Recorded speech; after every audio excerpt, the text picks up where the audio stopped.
ఏమి నరసింహారెడ్డి గారి తెలుగు లేని వాళ్ళ గురించి మాట్లాడాలి అంటే తెలుగు లేకుండానే మాట్లాడాలి, కానీ సమయం నాకు అంశంగా నిలబడేది కాబట్టి నేనేమి ఎక్కువగా మాట్లాడదలుచుకోలేదు.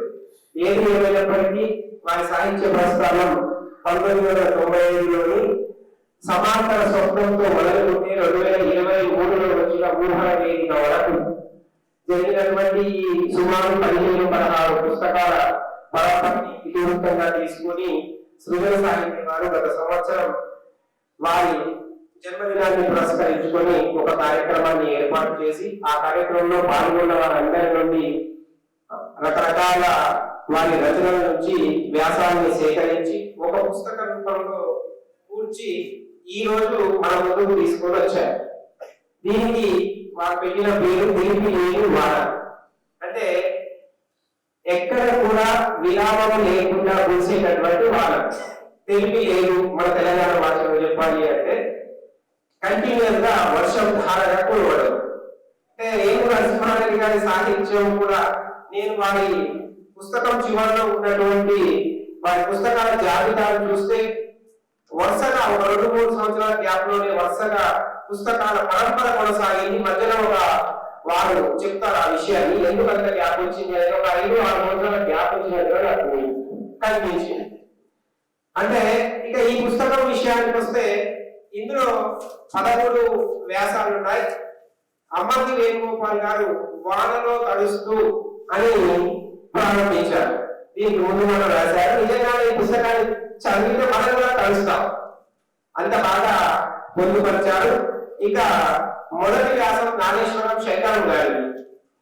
నాగేశ్వరం శంకరం గారు ఏనుగు నరసింహారెడ్డి గారి సాహిత్యాన్ని మొదటి నుండి అంటే సమాంతర స్వప్నం మొదలుకొని ఊహల వేదిక వరకు వారి సాహిత్యాన్ని సమగ్రంగా ఇందులో స్పృశించినట్టుగా నాకైతే అనిపించింది.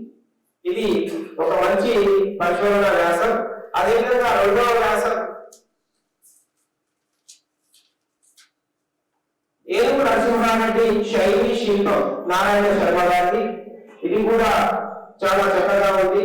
మూడవ వ్యాసం మా తండ్రి కృష్ణ కౌండిన్య గారు రాసినటువంటి తెలంగాణ అనువాదాలు అవలోకనం. ఇది కూడా పరిశోధనాత్మక వ్యాసమే.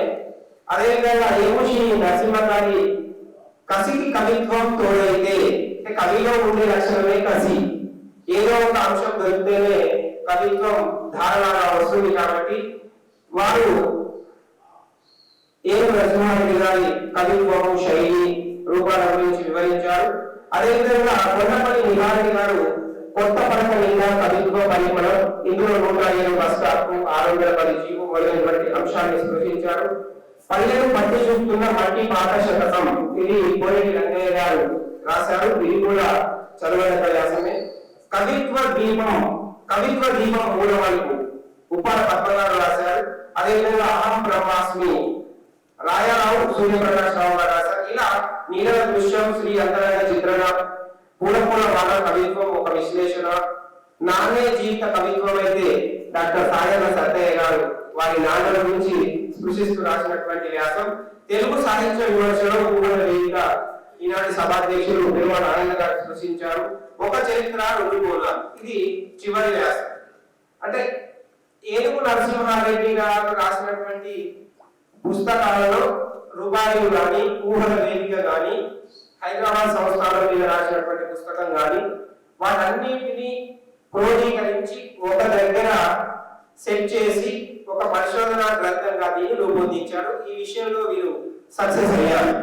పుస్తకం కూడా సమగ్రంగా వచ్చింది, చాలా బాగా వచ్చింది. నేను మొత్తం చదివాను.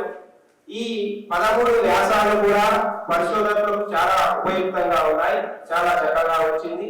ఈ రకంగా సృజన సాహిత్య వారు ఈ పుస్తకాన్ని తీసుకురావడానికి ప్రయత్నం చేసినందుకు ఈ సభా వేదిక ద్వారా అభినందిస్తూ, ఇంతకన్నా ఎక్కువగా నేను మాట్లాడితే బాగుండదని అనుకుంటున్నాను. ధన్యవాదాలు.